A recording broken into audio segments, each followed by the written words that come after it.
오늘 새벽에는 다니엘의 구국기도에 대해서 함께 말씀을 나누겠습니다. 다니엘의 구국기도입니다.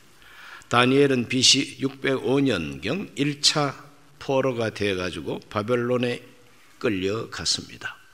다행스럽게 느부갓네살 왕의 정책으로 그 많은 다른 나라들과 민족들 거기에서 뽑혀오고 또 인질로 잡혀온 젊은이들 가운데 똑똑하고 총명한 사람들을 국가 공무원으로 발탁을 하게 됩니다. 아시리아 제국의 정책은 흩어버리는 정책이었습니다. 그래 유대 민족이나 또 이스라엘 사람들을 흩어버렸어요.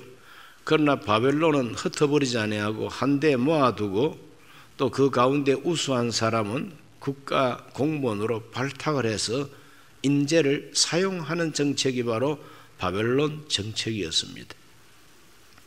그때 다니엘과 그 세 친구가 장학생으로 뽑혔습니다. 마침내 다니엘은 느부갓네살 왕의 꿈을 해석하고 그는 국무총리까지 됩니다. 정복한 제국의 국무총리까지 돼요. 대단한 성공이 알 수가 없습니다. 그런데 그 바벨로니아가 망해버렸습니다. BC 539년에 망합니다. 메데 왕 다리오가 바벨론을 통치하는 왕으로 세움을 받던 그 첫 해라 그랬습니다. 바로 그것이 BC 539년인 것입니다. 그때 다니엘은 예언의 말씀 70년 동안 포로 생활을 하면서 다니엘 마음속에 희망으로 기다리는 희망으로 가슴속에 남아있는 하나님의 예언의 말씀이 있습니다. 에레미야 선지자를 통해서 주신 하나님의 예언의 말씀이죠. 그건 바로 에레미야 29장 10절과 11절에 나오는 말씀입니다. 다 같이 한번 읽어볼까요? 여호와께서 이와 같이 말씀하시니라. 바벨론에서 70년이 차면 내가 너희를 돌보고 나의 선한 말을 너희에게 성취하여 너희를 이곳으로 돌아오게 하리라. 야훼의 말씀이니라. 너희를 향한 나의 생각을 내가 아나니 평안이요 재앙이 아니니라. 너희에게 미래와 희망을 주는 것이니라. 미래와 희망을 주는 말씀. 그래서 다니엘은 예레미야가 보낸 편지 그 내용을 읽고 정말 이 말씀이야말로 나의 미래가 되고 나의 희망이다. 왜? 70년이 차면은 하나님께서 다시 해방시켜 준다는 약속이니까. 다시 고국으로 돌아오게 한다는 약속입니다. 29장 14절 말씀에도 이것은 야훼의 말씀이니라. 나는 너희들을 만날 것이며 너희를 포로된 중에서 다시 돌아오게 하되 내가 쫓아 보내었던 나라들과 모든 곳에서 모아 사로잡혀 떠났던 그곳으로 돌아오게 하리라. 이것은 야훼의 말씀이니라. 돌아오게 하리라. 예레미야의 예언의 말씀, 돌아오게 하리라. 이것이 바로 70년 포로 생활을 하면서 다니엘의 마음속에 있는 미래와 희망인 것입니다. 그 미래와 희망의 예언이 이루어질 때가 이제 다 됐다는 겁니다. 정말 손꼽아 헤어보니 70년이 지금 다 됐습니다. 그러므로 하나님 앞에 엎드려서 하나님 약속하신 그 때가 왔습니다. 말씀하신 대로 이 민족을 해방시켜 주옵소서. 다니엘은 자기의 꿈과 희망과 그 미래가 성취되도록 하나님 앞에 금식하면서 간절히 기도하게 됩니다. 바로 그 기도가 구국기도, 민족 구원하는 기도, 포로가 된 자기 민족이 해방되기를 기도하는 기도입니다. 첫 번째로 다니엘의 구국기도는 하나님의 약속에 근거한 기도였습니다. 하나님의 약속에 근거한 기도, 무턱대어 놓고 주시옵소서가 아니라 하나님이 이미 말씀하셨습니다. 하나님이 약속하셨습니다. 약속하신 하나님은 신실하시고 믿을 수 있는 믿으신 하나님 아니십니까? 그러므로 하나님의 약속이 여기에 있으니 이 약속을 이루어 달라고 하는 것이 다니엘의 기도입니다. 하나님의 약속은 반드시 이루어진다는 믿음이죠. 그래서 간절하게 기도할 수 있게 된 겁니다.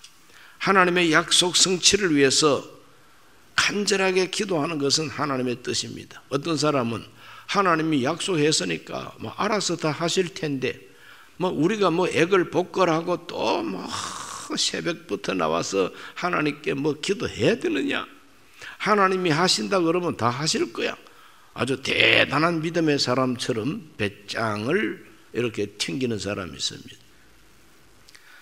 아무리 하나님이 약속하셨다 할지라도 게으르고 태만하고 무관심하고 될 때라 되라는 식으로 이와 같이 기다리는 것은 하나님이 기뻐하는 태도가 아닙니다.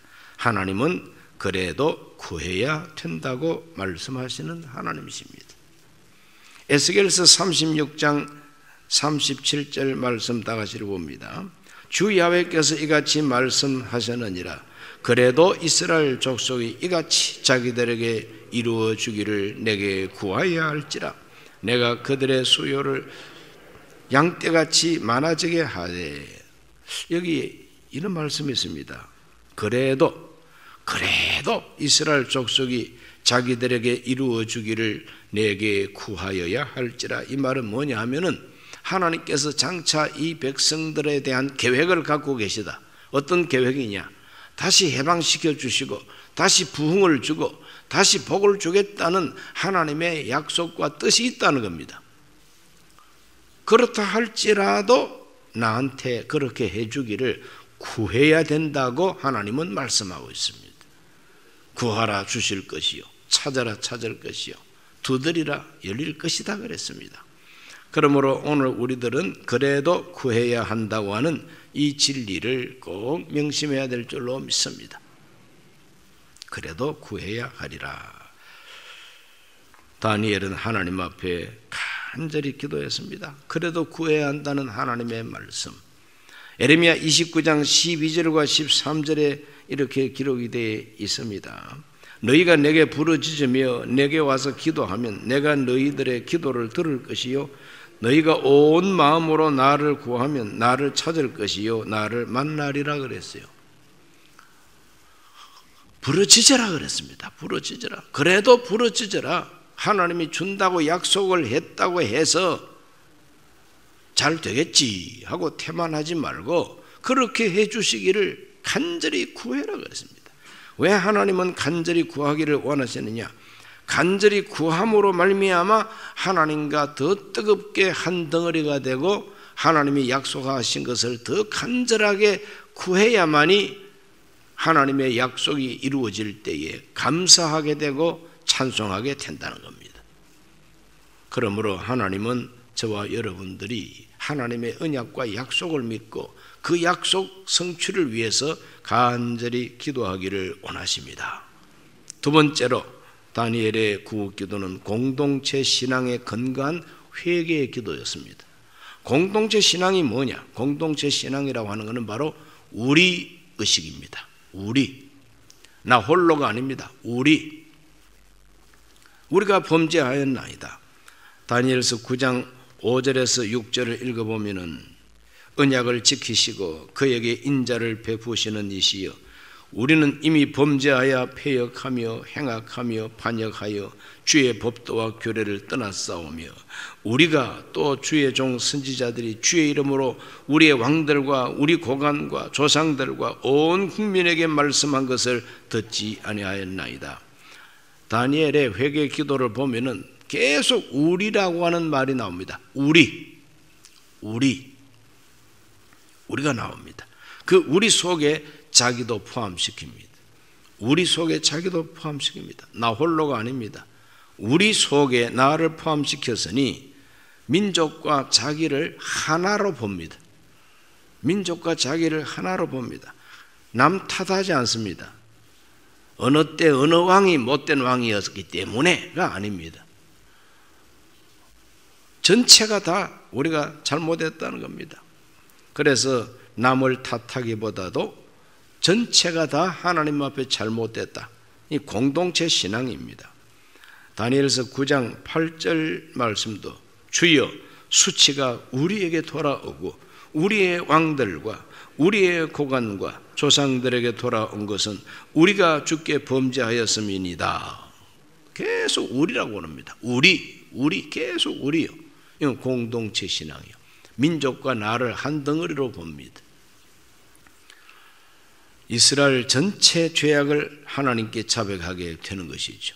아무것도 내세울 것이 없는 죄인들로서 우리 모두가 율법의 저주를 받았습니다. 그러니 어느 한 사람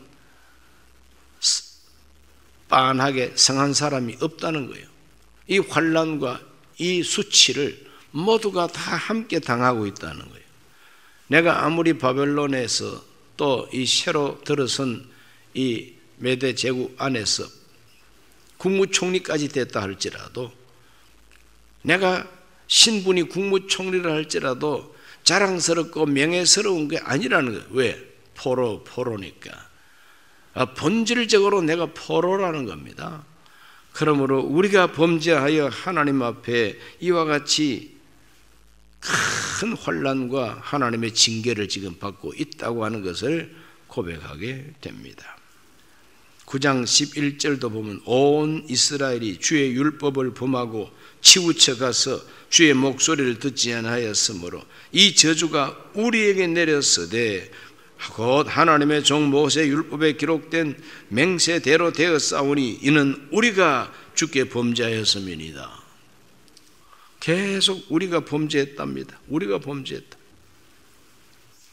그래서 하나님 앞에 조금 더 포로 생활을 하고 고난당하고 나라를 빼앗긴 것을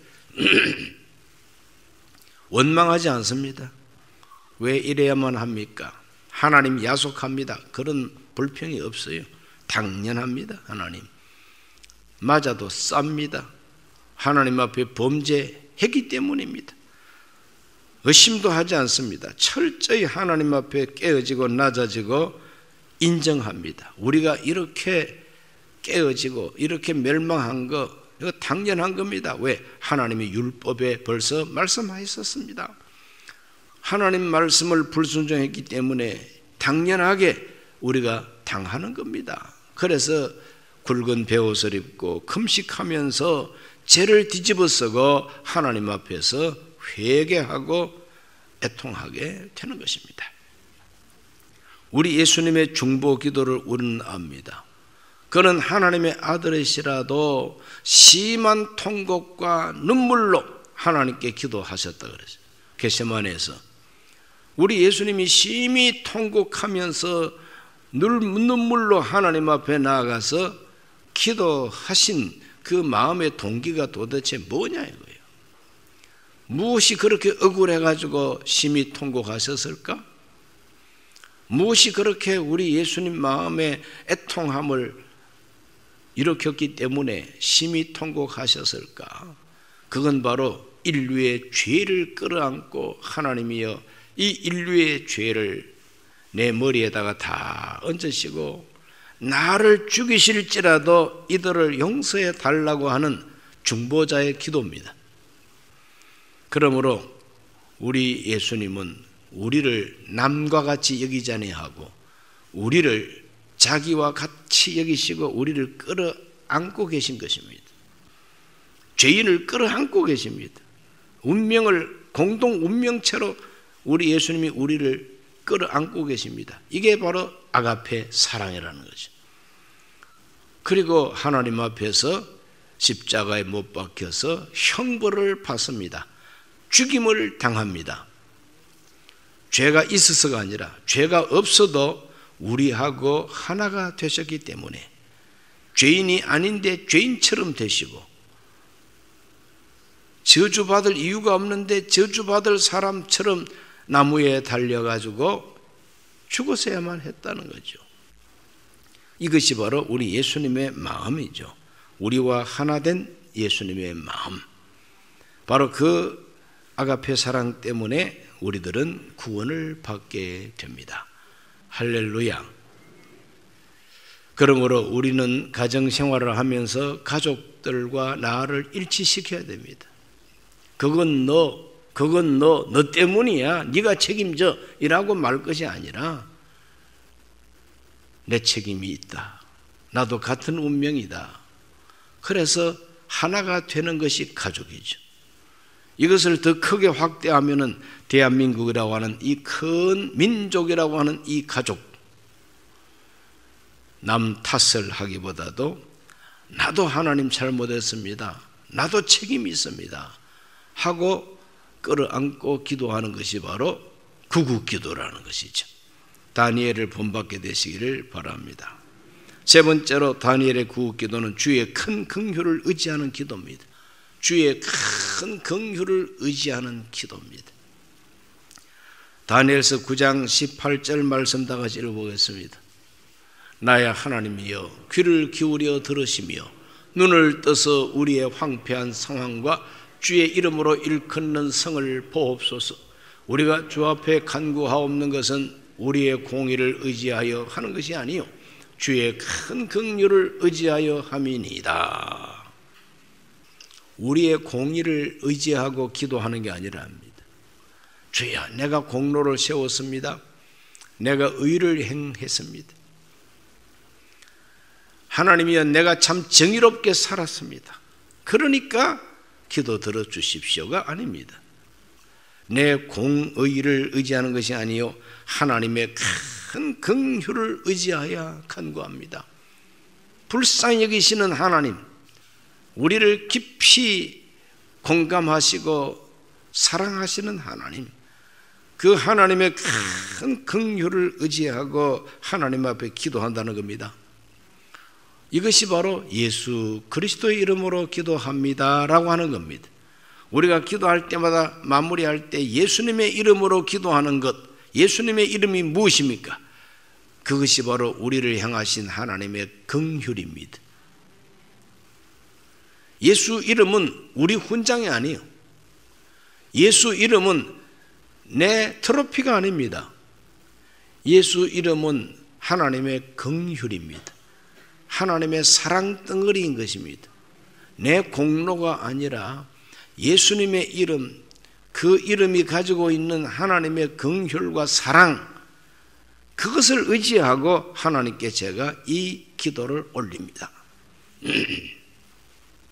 그래서 하나님은 내 얼굴을 보고 내 공로를 보고 내가 얼마나 수고를 많이 했는가를 보고 응답하시는 것이 아니라 긍휼, 예수님 때문에 우리 기도를 들어주신다.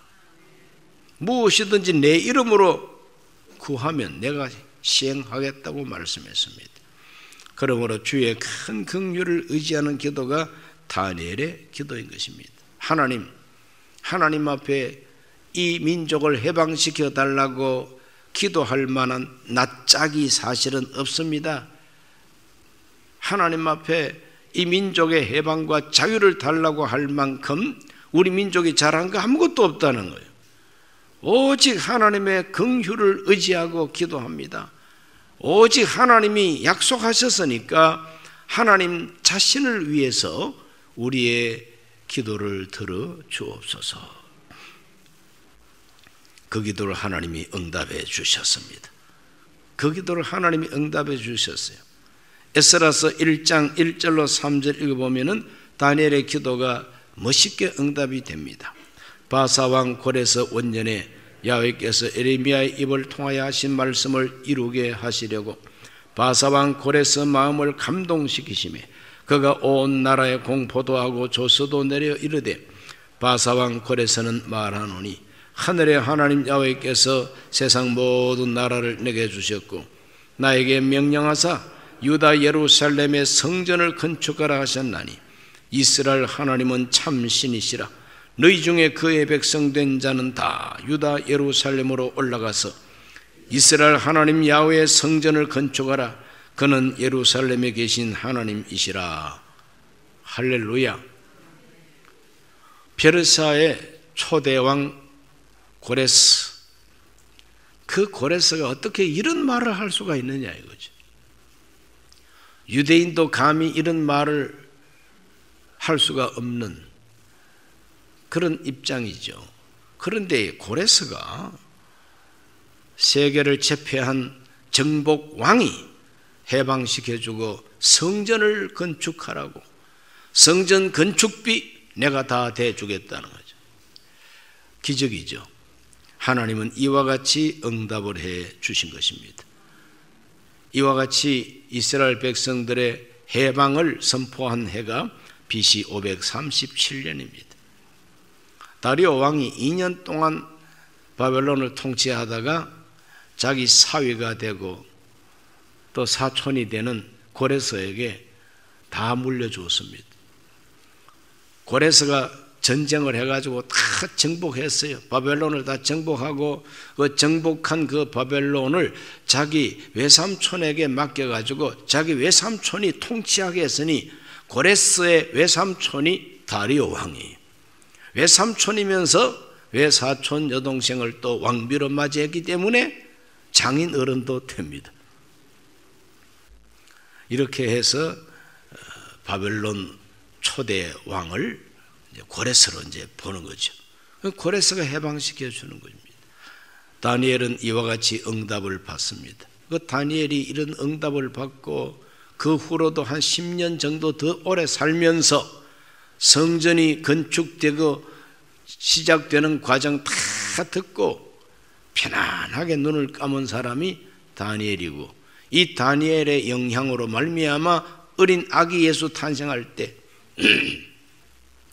동방에서 박사들이 와서 경배한 것도 동화가 아니고 꾸며낸 얘기가 아니고 다 다니엘의 제자들입니다. 그 박사들이 다니엘을 존경해 맞지 않는 동방의 박사들이 바로 성경을 알고 야곱의 별이 에돔을 완전히 평정한다고 하는, 모압을 평정한다고 하는 이와 같은 예언의 말씀이 성취될 것이다. 왕의 별을 기다렸던 이 동방의 박사들이 아기 예수의 별을 보고 찾아오게 된 겁니다. 그러므로 나라를 위해서, 민족을 위해서 간절히 기도했던 이 다니엘의 기도는 세계 역사 속에 구체적으로 응답이 된 거죠. 저와 여러분도 더 오래오래 이 땅 위에 살면서 현재 대한민국이 몸부림치고 있습니다마는, 그러나 하나님이 우리의 기도를 응답하셔서 대한민국이 세계에서 빛나는 나라가 되는 그 영광스러운 모습을 다 보고 천당 가게 되시기를 주 이름으로 축원합니다. 저도 마찬가지입니다. 죽기 싫어요. 대한민국 잘 되는 모습을 보고 하늘로 휴거하고 싶습니다. 욕심도 너무 많죠. 그래도 그렇게 되기를 희망합니다. 모두가 다 그렇게 함께 올라가게 되시기를 바랍니다. 하나님 아버지, 오늘 이 새벽에는 다니엘의 구국 기도에 대해서 말씀을 나누었습니다. 우리 모두가 하나님의 큰 사랑과 긍휼을 믿고 기도하게 하여 주옵시고 응답받게 하여 주옵소서. 예수님 이름으로 기도하옵나이다. 아멘.